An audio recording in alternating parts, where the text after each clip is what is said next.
Dans un fonds en euros, on l'a vu ensemble, en moyenne, 77% d'obligations qui apportent de la sécurité grâce au bon rating des contreparties et du rendement, ce sont les coupons qui sont versés.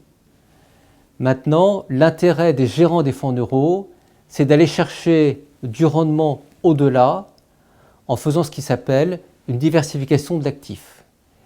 Les deux principales poches de diversification, ça va être la poche actions, avec en moyenne 10,1% d'actions dans les fonds en euros classiques.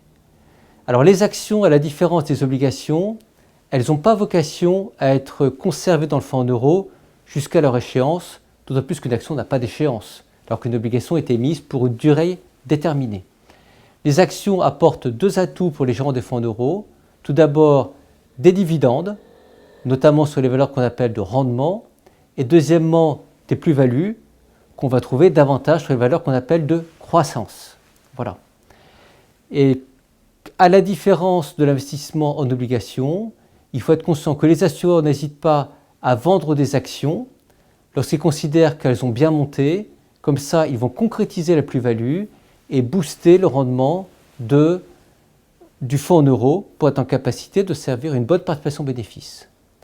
Au-delà des actions, on va trouver de l'immobilier dans les fonds en euros avec un investissement de plus en plus indirect au travers de SCI ou de SCPI notamment.